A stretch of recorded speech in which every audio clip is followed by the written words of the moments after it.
Hi guys! This is Mami Jenna. At syempre, hindi pwedeng mawala si Baby Ceres. And for today's vlog, ito nga po pala yung araw na umakyat nga po pala kami sa bundok. Nga pala guys, ito nga po pala ang first ever na pag-akyat ko ng bundok, as in first time at wala pa akong experience. Kaya nung araw na yan, sobrang excited talaga ako. Bale, si Papa nga po pala ang naghatid sa amin ngayon, papunta nga po pala doon sa may paan ng bundok.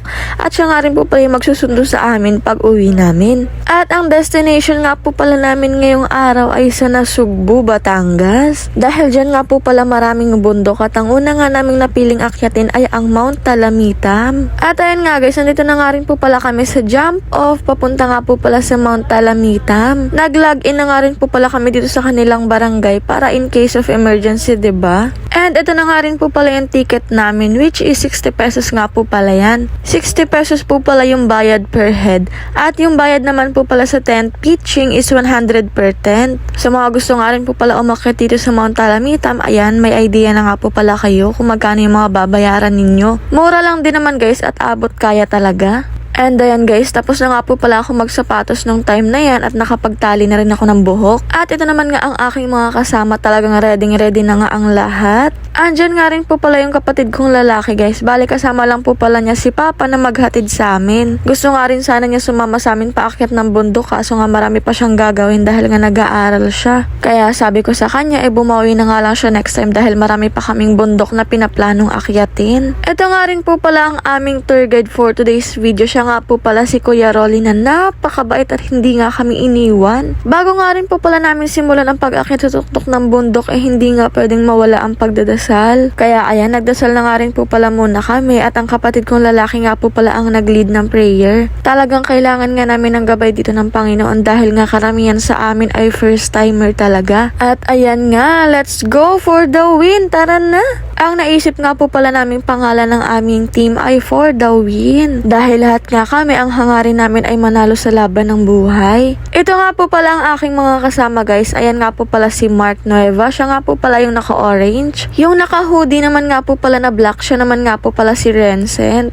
Yung long hair naman nga po pala nakasama namin. Ayan nga po pala si Kuya Benji. Pero mas kilala nga siya bilang si Boom Banana dahil yun nga po pala yung pangalan ng kanyang FB page. Tapos yung nagvi-video naman nga po pala sa amin, ayan nga po pala si Zoe. At kaming dalawa nga lang din po pala yung babae na kasama nila na aakyat nga sa tuktok ng bundok ng Talamitam. And ayan nga guys, nagsisimula na nga ang paghihirap naming lahat. Nung time na yun siguro nga wala pa sa 1/4 yung nilalakad namin, pero grabe na nga yung tagaktak ng mga pawis namin. Buti na nga lang din talaga gabi nga kami umakyat ng bundok, kaya medyo may hangin at hindi nga ganon kainit dahil wala ngang araw. Ayan, nandyan nga rin po pala si Daddy Sander sa likod ko guys. Napakabigat nga ng bit-bit niyan, pero go lang. Hindi na nga kinaya ng person ang pagod, kaya ayan, nag-time first nga muna para makainom ng tubig. At grabe na nga rin talaga yung pamumula ng mukha ko dyan, pero ayan, laban lang mga sis. Hindi pa nga kami nakakarating sa station 1, pero talagang sobra na nga yung pagod namin nung time na yan. Siguro nga dahil mga first timer kami. Ayan nga po pala si Zoe guys. Ayan, siya ang taga-video namin dyan dahil napakagaling nga kumuha ng mga picture at video niyan. Ayan na nga rin po pala yung sapatos ko guys. Tignan nyo naman nga ang alikabok. Buti na nga lang din talaga guys, itim na sapatos ngayon sinuot ko dahil kung puti yan ay naku, hindi na nga magiging puti pag uwi.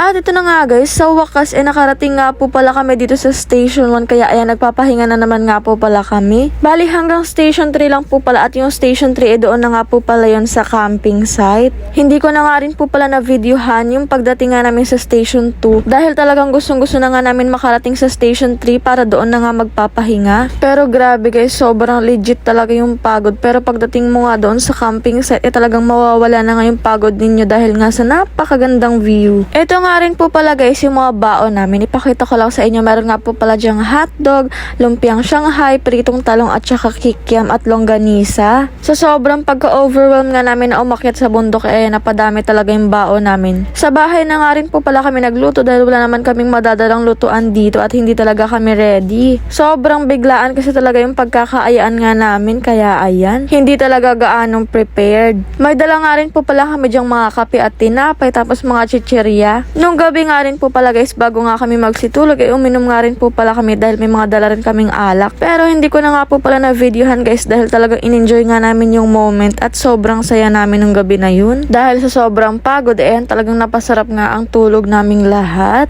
At gumising nga kami na ganito nga ang view. Talagang napakaganda at napakasarap nga sa pakiramdam. Buti na nga lang din nagising kami at naabutan nga namin itong sunrise. Anong oras na rin kasi kami nakatulog kaya akala ko hindi na nga namin maaabutan ang sunrise. Pero ayan nga, sobrang saya ko. Lahat ng problema ko nakalimutan ko nga nung araw na yan. Bali, hindi pa nga rin po pala kami nakakarating sa tuktok ng bundok guys. Bali, dyan lang po pala kami sa camping site. Hindi po kasi pwede mag-camp doon mismo sa tuktok ng bundok. Bali, yung camping site nga po pala ay pinapagitnaan ng Mount Lantic at Mount Talamitam. Bali, kapag nag-camp nga po pala kayo dito, dalawang bundok nga ang pwede ninyong akyatin. Yung Mount Lantic medyo malapit na nga lang, pero yung Mount Talamitam parang medyo matarik at medyo mataas pa nga. Ito nga po pala yung Mount Lantic guys, ayan, 'di ba? Parang medyo malapit na lang. Talagang napakasarap nga rin po pala dito sa camping site tuwing umaga dahil napakalamig nga ng simoy ng hangin. Yung kulay green nga po pala guys, ayan nga po pala yung ininom namin nung gabi pero hindi nga naubos. At yung mga chichirya naman nga po pala ang aming pulutan. Huwag kayong mag-alala guys, bago nga rin po pala kami umuwi talagang nilinis namin lahat ng mga kalat namin dito. Ayan, inaayos ko na nga rin po pala dyan yung mga kalat nga dito sa tent namin. Yung mga ginamit nga namin kumot, tinupi ko na. Bali, ililipat lang po pala namin ng pwesto yung tent namin dahil napakatirik na nga ng araw dyan sa pinagtayuan namin. Dahil hindi pa nga po pala kami uuwi ng time na yan, naisip kasi namin na mag-extend kaya kinabukasan na nga lang kami uuwi. At ayan na nga ang mga person naghahanap nga ng pwedeng malutuan pero wala nga kaming nahanap. Wala rin kasi kami talagang mga dalang lutuan. Ang gusto pala kasi namin nung time na yun makapagkape nga dahil medyo malamig nga yung hangin. Kaso ayun, wala talaga kaming nahanap kaya no choice kami, magtiis na lang. Hanggang dito na nga lang din pala muna guys. Abangan nyo nga po pala ang part 2 dahil marami pa nga mangyayari dito sa pag-akyat namin sa Mount Talamitam. Sana ay nagustuhan nyo ang video na to. Abangan nyo pa ang mga susunod ko pang vlog.